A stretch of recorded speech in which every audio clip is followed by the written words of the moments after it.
বন্ধুরা, বেগুনি বাঁধাকপি তোমরা কে কে খেয়েছো বলো তো? এর স্বাদ এবং পুষ্টিগুণ কিন্তু সাধারণ বাঁধাকপি থেকে অনেকাংশে বেশি হয়। আর সেই বাঁধাকপি যদি আমাদের বাঙালিয়ানা স্বাদে মাছের মাথা দিয়ে একটু অন্যরকম পদ্ধতিতে তৈরি করা যায়, তাহলে খাবার জন্য আর কাউকে ডেকে আনতে হবে না। এই গন্ধ পেয়ে সবাই আগে থেকে এসে বসে থাকবে। নমস্কার বন্ধুরা, আমি সঞ্জু। আজকের রেসিপি বেগুনি মুড়ো ঘন্ট, আর সঙ্গে থাকছে অনেক টিপস অ্যান্ড ট্রিক্স। ঠিক আছে, তাহলে তোমরা দেখতে থাকো রেসিপিটা আমি ঠিক কিভাবে করছি।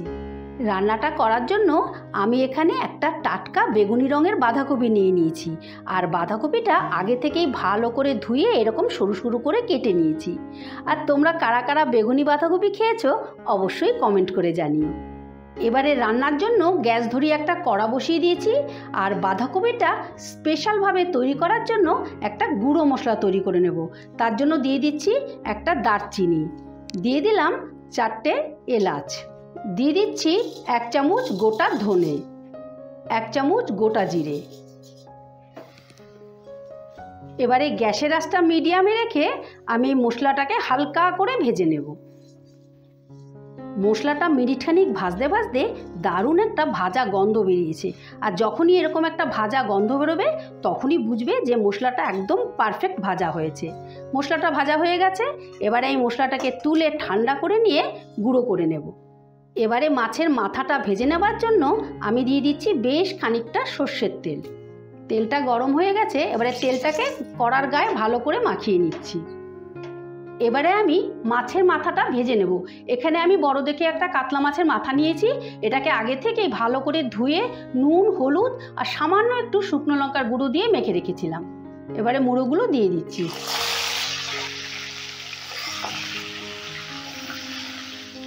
এবারে গ্যাসের আঁচটা মিডিয়ামে রেখে মুড়োগুলোকে আমি হালকা করে ভেজে নেব, বেশি কড়া করে ভাজবো না।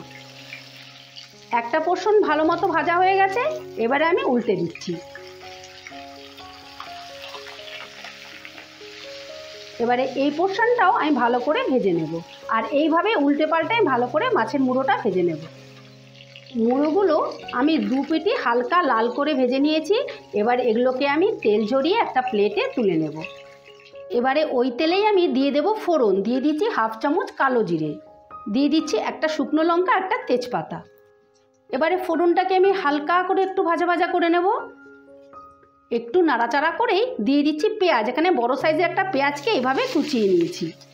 এবারে গ্যাসের আঁচটা মিডিয়ামে রেখে পেঁয়াজটা আমি 50% ভেজে নেব।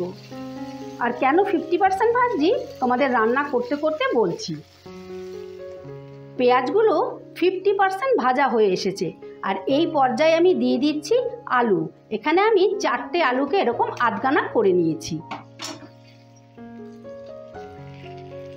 এবারে আলু আর পেঁয়াজটা বাকি 50% ভেজে নেব। এই কারণেই তোমাদেরকে বলেছি প্রথমে পেঁয়াজটাকে 50% ভাজতে, না হলে পেঁয়াজটা ওভারকুক হয়ে যাবে, মানে লাল হয়ে যাবে। আলু আর পেঁয়াজটা ভাজতে ভাজতে বেশ লাল হয়ে গেছে। এবারে আমি দিয়ে দিচ্ছি বেটে রাখা আদা আর রসুন। এখানে 2 কোয়া আদা আর 7-8টা রসুনের কোয়াকে একত্রে বেটে নিয়েছি। একই সঙ্গে দিয়ে দিচ্ছি কাঁচা লঙ্কা। এখানে 4-5টা কাঁচা লঙ্কাকে এভাবে কেটে নিয়েছি। সঙ্গে দিয়ে দিচ্ছি টমেটো। এখানে 2টো টমেটোকে এভাবে স্লাইস করে কেটে নিয়েছি। এবার আদা, রসুন, টমেটোটাকেও প্রায় মিনিট 2 আমি কষে নেব। আর টমেটোটা তোমরা কিন্তু পেস্ট করেও দিতে পারো, কিন্তু আমার মনে হয় এই স্লাইস করে দিলে রান্নাটা করতে বেশি সুবিধে হবে, মানে অতিরিক্ত জলটা বেরোবে না। মশলাটা মিনিট 2 কষতে কষতে এর কাঁচা গন্ধটাও চলে গেছে। এ পর্যায়ে দিয়ে দেব গুঁড়ো মশলা। দিয়ে দিচ্ছি স্বাদ মতো নুন, দিয়ে দিচ্ছি 1/2 চামচ জিরের গুঁড়ো, 1/2 চামচ ধনের গুঁড়ো, 1/2 চামচ শুকনো লঙ্কার গুঁড়ো, আর ছোট স্পুনের 3 ভাগের 1 ভাগ দিয়ে দিচ্ছি হলুদ।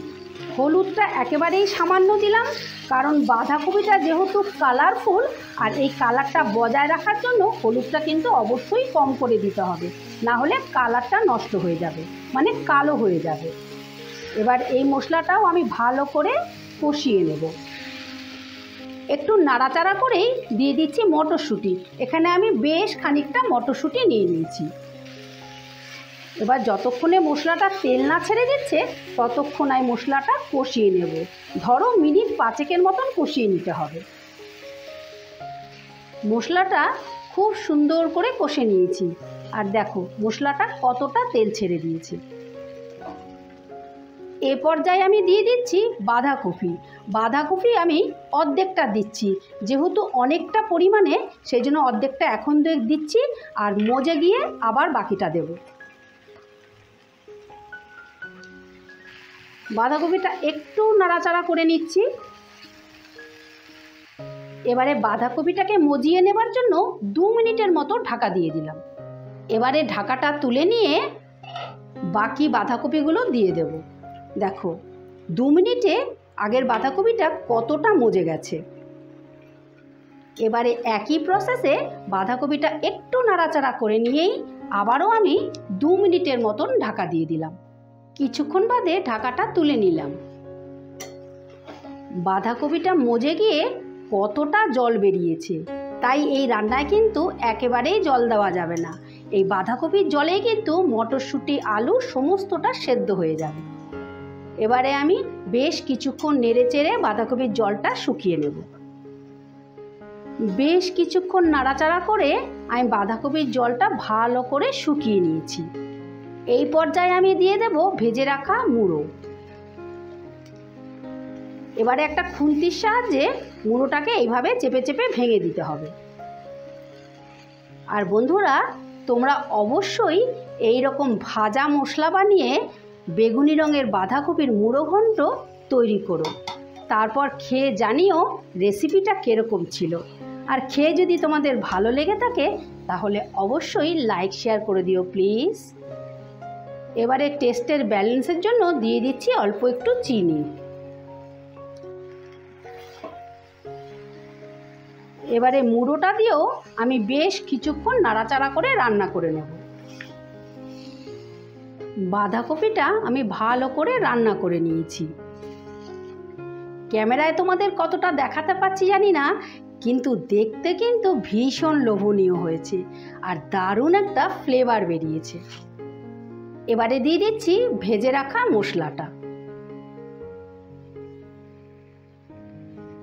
দিয়ে দিচ্ছি বেশ খানিকটা ঘি। এবারে সমস্তটা আবারও আমি মিশিয়ে নিচ্ছি। ভালো করে মিশিয়ে নিয়েছি, এবারে গ্যাসটা অফ করে দিলাম। রান্নাটা ফাইনালি রেডি। এবারে 2 মিনিটের মতো স্ট্যান্ডিং টাইমে রেখে তোমাদেরকে পরিবেশন করে দেখাচ্ছি। এই দেখো বন্ধুরা, বেগুনি মুড়ো ঘন্ট ফাইনালি রেডি। আজকের ভিডিওটা ভালো লেগে থাকলে আমার চ্যানেলটা সাবস্ক্রাইব করে পাশে থাকার অনুরোধ রইল। আবার দেখা হচ্ছে নতুন কোনো ভিডিওতে। ঠিক আছে, টাটা।